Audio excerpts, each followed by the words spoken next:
নদী পাড় থেকে সমুদ্রে ফিরল অলিভ রিটেল। হাওড়ায় উদ্ধার হওয়া অলিভ রিটেল কচ্ছপটি প্রায় দুদিন পর সমুদ্রে ছাড়া সম্ভব হলো।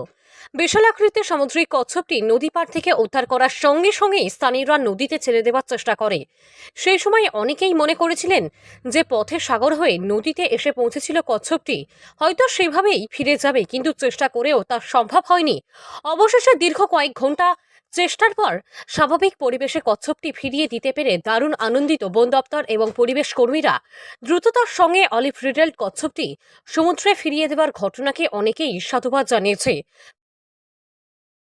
যে আমাদের বাগনান থানার অন্তর্গত মানকুর শীতলাতলায় আমরা যে 40 কেজি ওজনের যে বড় অলিভ রিডলে কচ্ছপ, সামুদ্রিক কচ্ছপ যেটি উদ্ধার করেছিলাম, সেটি আমরা গড়চমুখ প্রাণী চিকিৎসা কেন্দ্রে পাঠাই এবং হাওড়া বন বিভাগের তত্ত্বাবধানে আমাদের উলুবেড়িয়া রেঞ্জের রেঞ্জ অফিসার রাজেশ মুখোপাধ্যায়ের তত্ত্বাবধানে হাওড়া বন বিভাগের পক্ষ থেকে আমাদের পূর্ব মেদিনীপুরের কাঁথি ফরেস্ট রেঞ্জের ওখানে আমরা বঙ্গোপসাগরে ওই কচ্ছপটিকে আবার তার পুনরায় স্বাভাবিক আবাসস্থলে ফিরিয়ে দিই।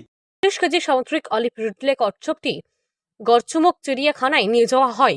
সেখানে প্রাথমিক চিকিৎসার পর স্বাভাবিক পরিবেশ অর্থাৎ সমুদ্রে ছেড়ে দেওয়ার সিদ্ধান্ত হয়। প্রায় উদ্ধারের 48 ঘন্টার মধ্যেই উলুবেড়িয়া বন বিভাগের রেঞ্জার রাজেশ মুখার্জির সহযোগিতায় হাওড়া থেকে গাড়ি করে নিয়ে কাঁথি ফরেস্ট রেঞ্জে বঙ্গোপসাগরে পৌঁছানো। সেখানে নির্জন সমুদ্র সৈকত থেকে ছেড়ে দেওয়া হয়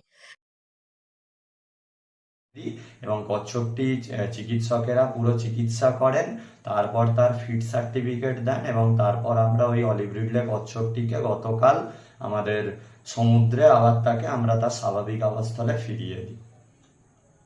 সেখান থেকে ধীরে ধীরে গভীর সমুদ্রের উদ্দেশ্যে ভেসে যায় কচ্ছপটি। উপনা একেবারে নজিরবিহীন এমন একটি প্রাণী যেটি সমুদ্র থেকে ঘন জনবসতিপূর্ণ এলাকায় চলে আসে, সেখান থেকে প্রাণীটি উদ্ধারের পর স্বাভাবিক পরিবেশে ফিরিয়ে দেওয়া চ্যালেঞ্জই বটে।